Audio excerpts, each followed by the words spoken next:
This is the Bible in my near day 108. It's never too late. I like to think of myself as young. Recently I heard that middle age runs from 35 to 58 years of age. On that basis, not only am I not young, I am well past even middle-aged. People often speak of being middle-aged as a time of midlife crisis. A midlife crisis can be caused by aging itself, or aging in combination with changes, problems, or regrets over work, career, relationships, children, and physical changes associated with aging. Individuals experiencing a midlife crisis are often searching for an undefined dream or goal. We may have a deep sense of remorse for goals not yet accomplished. We may fear humiliation among more successful colleagues. We often desire to achieve a feeling of youthfulness. At the root of all these things is a sense of something being missing.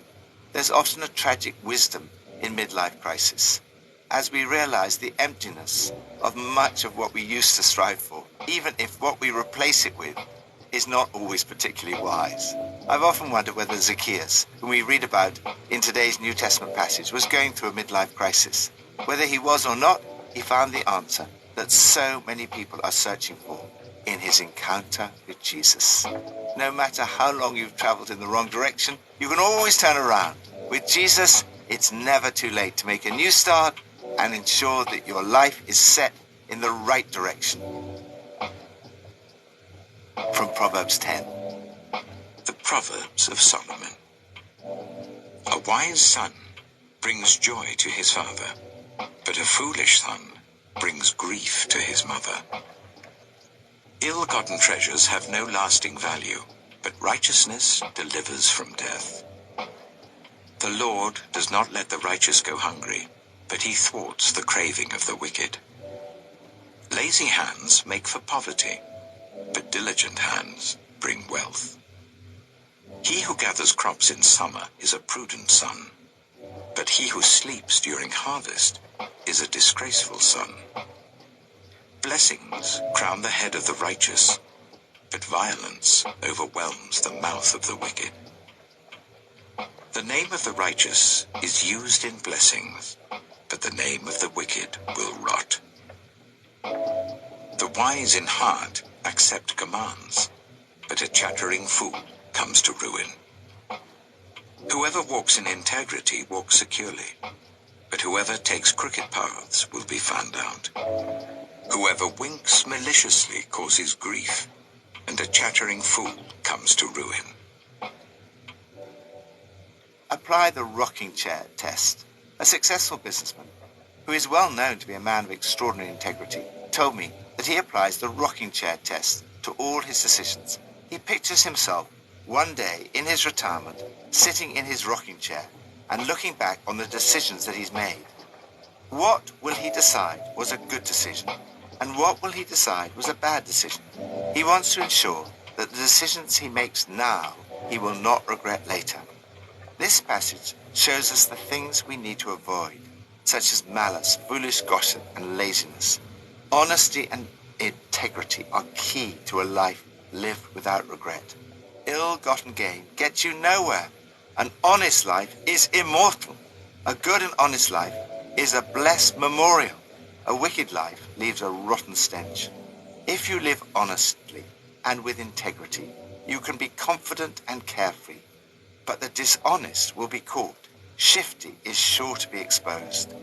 Lord, help me today to be wise and righteous, to avoid malice and foolish gossip, to live a life of diligence, honesty, and integrity.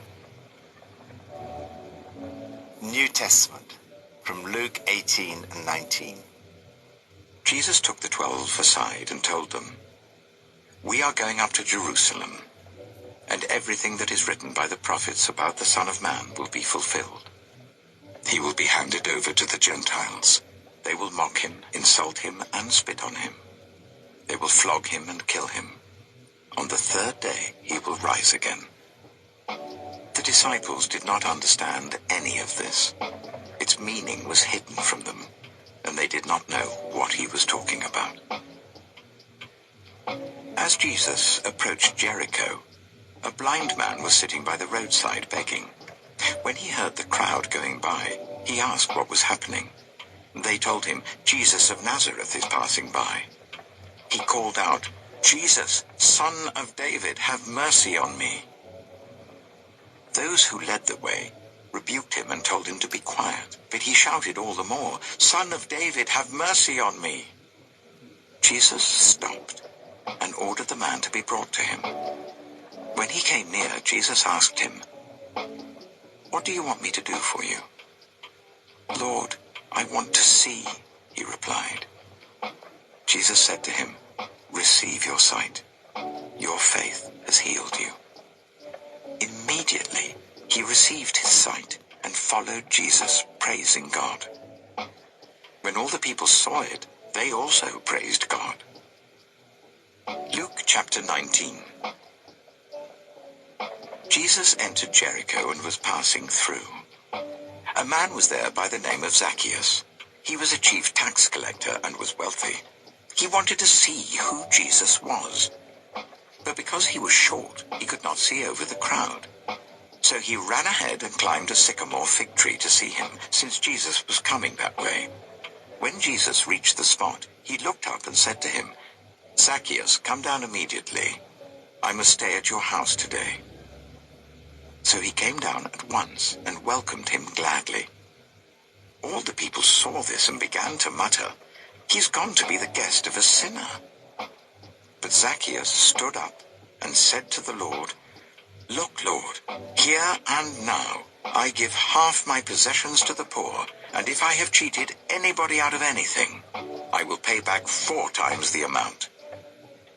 Jesus said to him, "Today salvation has come to this house, because this man too is a son of Abraham. For the Son of Man came to seek and to save the lost." Set your life in the right direction. Jesus came to make it possible for our lives to be redeemed and transformed. He takes the 12 aside and explains that the purpose for which he has come will involve being mocked, insulted, spat on, flogged, and killed. But on the 3rd day, he will rise again.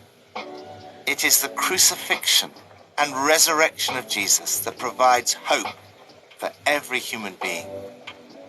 The blind man is an example of someone whose life is totally transformed by an encounter with Jesus. A man whose life had ended up with him sitting by the roadside begging is transformed when he cries out for mercy. Jesus says to him, "Go ahead, see again. Your faith has saved and healed you." The healing was instant. He looked up seeing and then followed Jesus, glorifying God. Next, Zacchaeus encounters Jesus. Zacchaeus was probably not young. As a chief tax collector, he'd reached the top of his profession. He was still able to run and climb a tree at least, but he wasn't getting any younger. He'd become wealthy, and his work was probably his priority. As a chief tax collector, Zacchaeus would have had people working under him. He would have been promoted many times and could look back with satisfaction upon his achievements. Yet, as a tax collector, the personal cost of this work was social exclusion, rejection, and unpopularity. People in Zacchaeus' situation often resent their job and feel trapped in their chosen life. He would most likely have had a family, and we read of his house.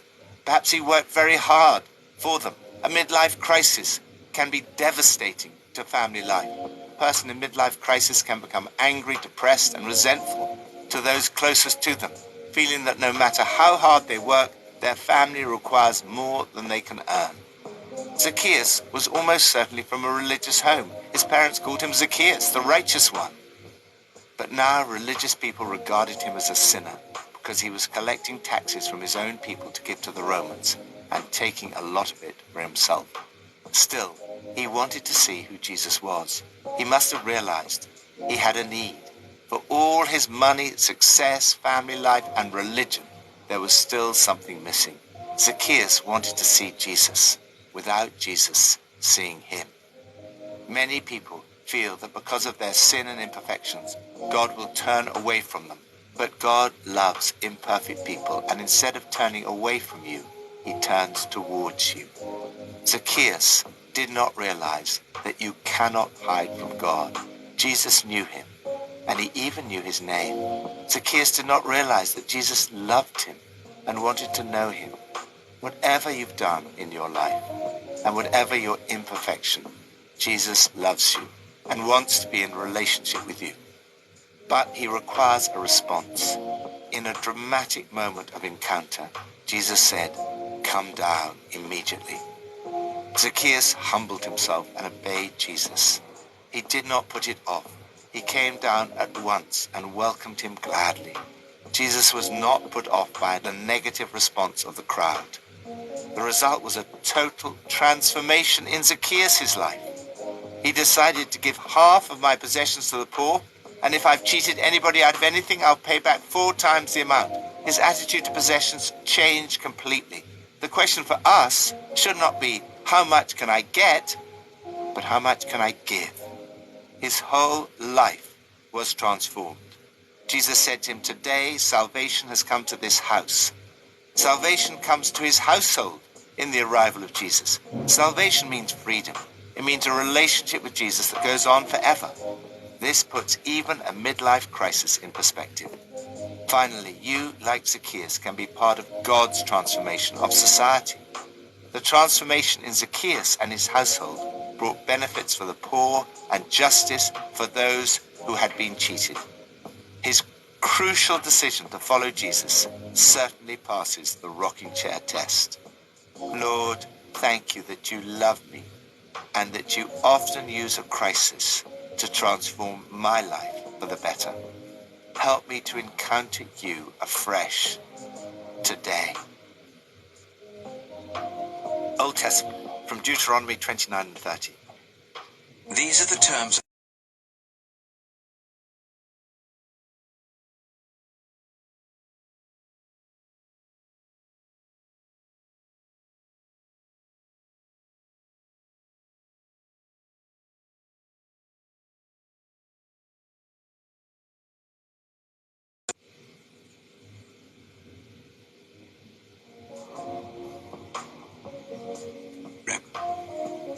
Moses summoned all the Israelites and said to them, "Your eyes have seen all that the Lord did in Egypt to Pharaoh, to all his officials, and to all his land.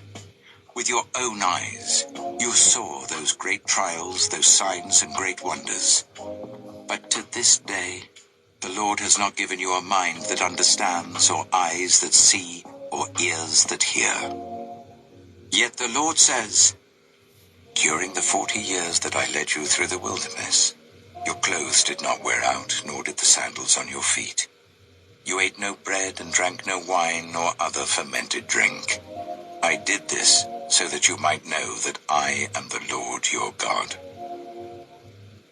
When you reached this place, Sihon, king of Heshbon, and Og, king of Bashan, came out to fight against us, but we defeated them.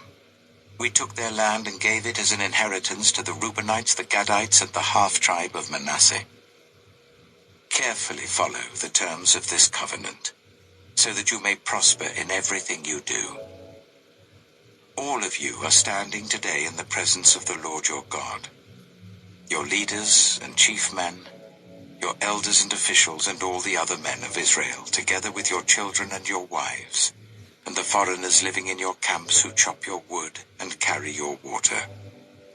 You are standing here in order to enter into a covenant with the Lord your God, a covenant the Lord is making with you this day and sealing with an oath, to confirm you this day as his people, that he may be your God as he promised you, and as he swore to your fathers, Abraham, Isaac, and Jacob. I am making this covenant with its oath, not only with you who are standing here with us today in the presence of the Lord our God, but also with those who are not here today. You yourselves know how we lived in Egypt, and how we passed through the countries on the way here. You saw among them their detestable images and idols of wood and stone, of silver and gold. Make sure there is no man or woman, clan or tribe among you today whose heart turns away from the Lord our God to go and worship the gods of those nations. Make sure there is no root among you that produces such bitter poison. When such a person hears the words of this oath, and they invoke a blessing on themselves, thinking, I will be safe, even though I persist in going my own way, they will bring disaster on the watered land as well as the dry. The Lord will never be willing to forgive them. His wrath and zeal will burn against them. All the curses written in this book will fall on them, and the Lord will blot out their names from under heaven. The Lord will single them out from all the tribes of Israel for disaster, according to all the curses of the covenant written in this book of the law. Your children who follow you in later generations, and foreigners who come from distant lands, will see the calamities that have fallen on the land and the diseases with which the Lord has afflicted it. The whole land will be a burning waste of salt and sulfur. Nothing planted, nothing sprouting, no vegetation growing on it. It will be like the destruction of Sodom and Gomorrah, Admah and Zeboim, which the Lord overthrew in fierce anger. All the nations will ask, why has the Lord done this to this land? Why this fierce burning anger? And the answer will be, it is because this people abandoned the covenant of the Lord, the God of their ancestors, the covenant he made with them when he brought them out of Egypt. They went off and worshipped other gods and bowed down to them, gods they did not know, gods he had not given them. Therefore the Lord's anger burned against this land, so that he brought on it all the curses written in this book. In furious anger and in great wrath, the Lord uprooted them from their land and thrust them into another land, as it is now. The secret things belong to the Lord our God, but the things revealed belong to us and to our children forever, that we may follow all the words of this law. Deuteronomy chapter 30. When all these blessings and curses I have set before you come on you, and you take them to heart, wherever the Lord your God disperses you among the nations, and when you and your children return to the Lord your God, and obey him with all your heart and with all your soul, according to everything I command you today, then the Lord your God will restore your fortunes, and have compassion on you, and gather you again from all the nations where he scattered you. Even if you have been banished to the most distant land under the heavens, from there the Lord your God will gather you and bring you back. He will bring you to the land that belonged to your ancestors, and you will take possession of it. He will make you more prosperous and numerous than your ancestors. The Lord your God will circumcise your hearts and the hearts of your descendants, so that you may love him with all your heart and with all your soul and live. The Lord your God will put all these curses on your enemies who hate and persecute you. You will again obey the Lord and follow all his commands I am giving you today. Then the Lord your God will make you most prosperous in all the work of your hands and in the fruit of your womb, the young of your livestock and the crops of your land. The Lord will again delight in you and make you prosperous, just as he delighted in your ancestors. If you obey the Lord your God and keep his commands and decrees that are written in this book of the law, and turn it to the Lord your God with all your heart and with all your soul. Live a wholehearted life. Recently, I sat next to an 86-year-old woman at lunch. She was in a wheelchair. I soon realized that although her body was failing, her mind was not. She raised some very difficult theological issues. When I asked her what she thought the answer was to these questions, she replied with a verse from this passage. The secret things belong to the Lord our God, but the things revealed belong to us and to our children forever. She said that she'd come to realize that some things we did know the answer to, but others, such as the kind of questions she'd been raising, we would probably not know the answer to in this life. They were part of the secret things that belong to the Lord. There are some things, however, that do belong to us. God has revealed to us how to live well and wisely. We need to avoid getting sidetracked from God, thinking, I'll live just the way I please, thank you, and end up ruining life for everybody. The way to know you will be at peace in your rocking chair is to listen to and obey God wholeheartedly. Obey him with your whole heart and soul. He'll have compassion on you. He'll come back and pick up the pieces. And you will make a new start, listening obediently to God. Nothing half-hearted here. You must return to God, your God, totally, heart and soul, holding nothing back. It is never too late to start living a wholehearted life. Lord, help me from now on to live a life of wholehearted obedience to you. May today be a new start. Help me to obey you wholeheartedly. Pippa adds, having read Luke 19, the story of Zacchaeus, it made me think of the time that I went to the Passion Play of Christ in Trafalgar Square on Good Friday in London. There were so many people, it was a challenge to see. Being rather short, I felt just like Zacchaeus trying to get near Jesus. If there'd been a tree, I would have definitely climbed it. I tried standing on benches, bins, walls, desperate to see. I was moved on twice by security. It was very frustrating. I wanted to see Jesus, even if it wasn't the real one. It must have been both exciting and nerve-wracking for Zacchaeus to be singled out by Jesus above everyone else in the crowd. Jesus sees us and seeks us out, even if we feel insignificant.